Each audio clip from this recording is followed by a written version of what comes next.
everybody. It's Western Pole Boy, and let me address the biggest issues in scrutinous detail. Mainly two main ones. There's a lot of unpacking in those two biggest issues to unpack and deal with again in scrutinous, precise detail. In TIK's video, turns out anarcho-capitalism is not anarchy. Response to LiquidZulu with RE, was it semicolon or colon space LiquidZulu in parentheses. So, the first gigantic flaw is if you look at the terminology of what is anarchy. I've done the homework, but I'm just going to spell it. I'm still going to spell it out for you, and I'm going to link these references to you anyway, so you can confirm me. If you look at what is anarchy, is an anarchy. The term goes back, in the modern term itself, is what I'm referring to. The term anarchy itself goes back to the 1530s France. The 1530s French language. And that version of the term came directly from medieval Latin, which was archaea, I believe. Correct me if I'm wrong. Which come from the ancient Greek spelling of the same word, but replaced the C with a K, and I believe it's pronounced anarchaea. Any of you grease monkeys want to correct my pronunciation, you feel free to.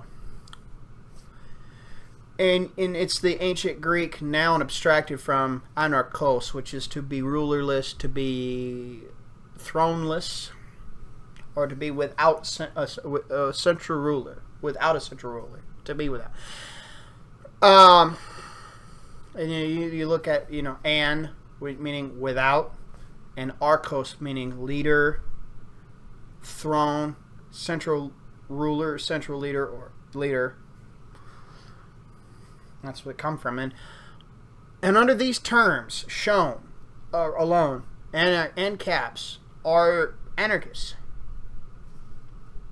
I will bend backwards to say that the mutualists, the geo-anarchists, some kinds of syndicalists, depending on how they're structured. Don't get me started on that, because direct democracy is no different than a central fucking monopolism of the power of governing, aka the state. But I'll get to more explaining into that in a little bit.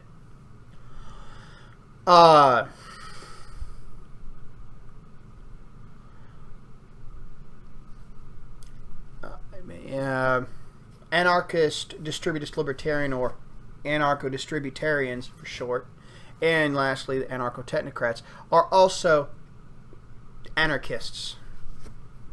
According to the semantic analysis of these terms and the etymology and of the term anarchy and how far back in history it goes, and what it means to be rulerless, without a central ruler or without a throne. So he's completely objectively wrong on these grounds already. But that's just the first flaw. And then here's the next fatal flaw. It's the final of the two biggest flaws in the video. He does this conflation fallacy,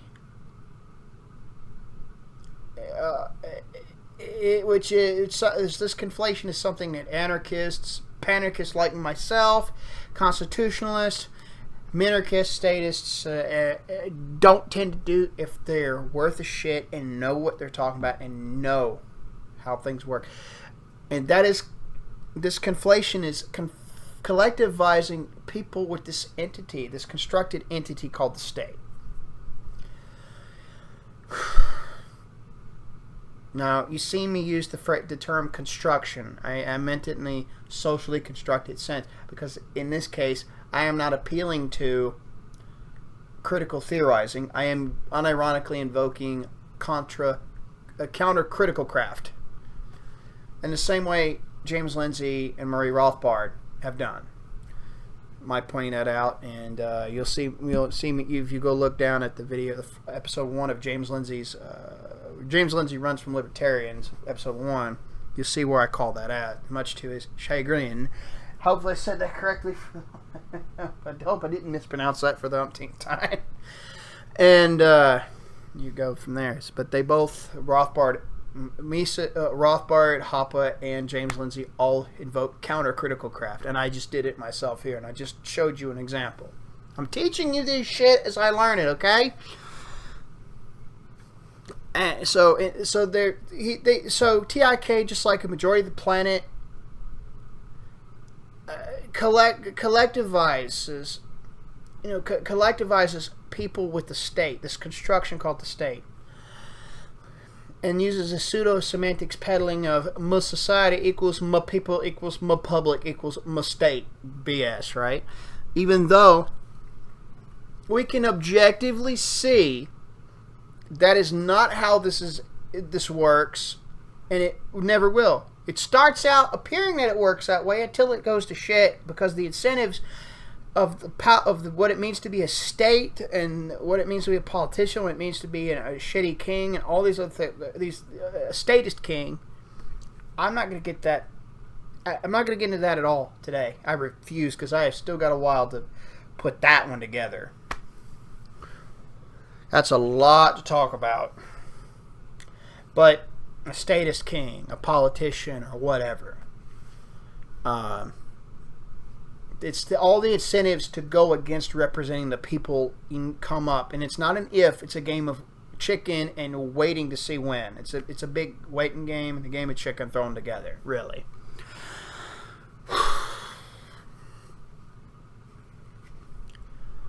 And he uses the words political and politics in the same fallacious way statists and anarchists in most Ancaps, so most of the freaking planet, still tend to do, which again, I every time I have to argue with this about someone, I'm just sitting behind I'm doing this.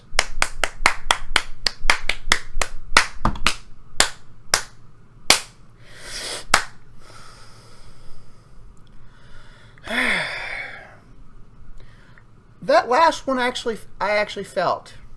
I mean, it's still stinging if you can't tell.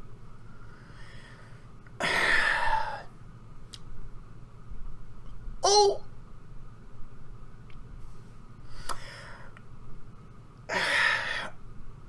I used the same etymology dictionary that he used in the video. I'm cringing from pain at the moment. That last one hurt. Oh. That he used in his video just to call this silliness out. Yes. I'll be alright. Just give me a moment. Yes, politics is the affairs of the people. Yes. The people of a given area are the public of that said given area. No der.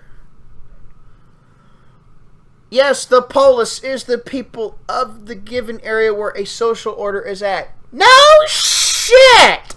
No shit! The problem is the state cannot inherently represent the people or the polis or the public. Or it can start out doing so, and so again, I repeat myself, the waiting game, a combination of playing chicken and the waiting game, holy Christ, help me, I really hurt. I really put a sting to myself tonight. Ooh. And these issues, this big issue particularly, is due to what Rothbard properly called out, and rightfully so. The pushback against what Rothbard explained about the state, about coercion and all that, is never going to be valid, because the definition of the state is not only correct, but it was also not originated with Rothbard.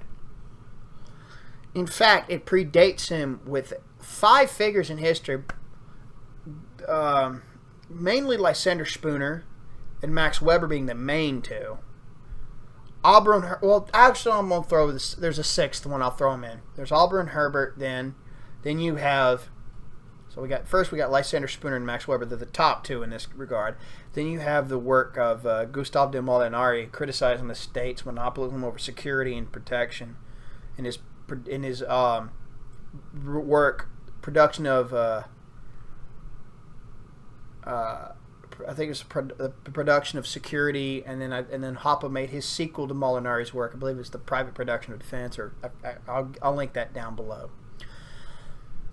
Then you have Auber and Herbert, and you have Herbert Spencer, and then you have this position 6 is tied between Ayn Rand and John Stuart Mill, because I think they're tied in importance here. The statism is the same, but it was mainly Max Weber and Lysander Spooner who were the most open and through to your face and pointing out what this is. First off, statism is the doctrine or practice of giving a centralized government institution or system control over economic planning or policy or in general to any degree. But it goes deeper than that. It's the doctrine or ideological belief that the authority, the political authority of the state is legit to any degree. Now, don't get me wrong. The power of government or to govern is necessary. The power to govern each other is a necessity of life. No shit! We need governing structures because on average, the average Joe, even if they're cognitively human, is a fucking idiot. The problem is the state is an entity construction that claims monopoly over that very power and claims that they are the solution.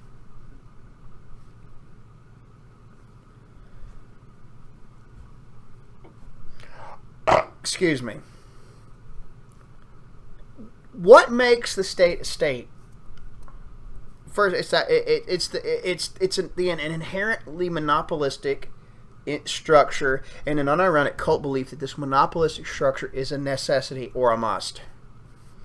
What is the most fundamental thing you must have in order to be a monopolistic power? The most fundamental thing is aggression. Max Weber was the first to put a definition out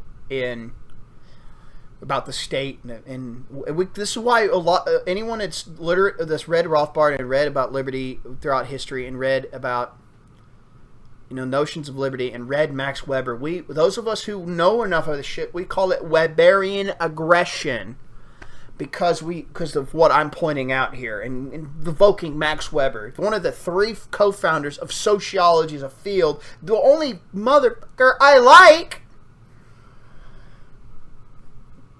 Another of the 3 is Karl fucking Marx. I hate him.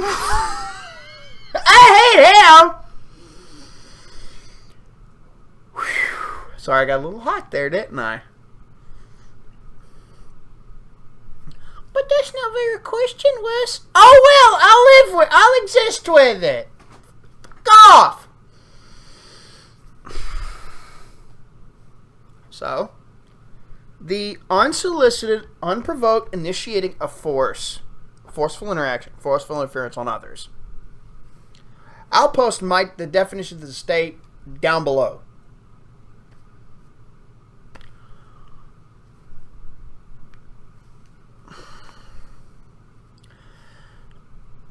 So the second most fundamental function of the state is the collective belief that such a thing is necessary.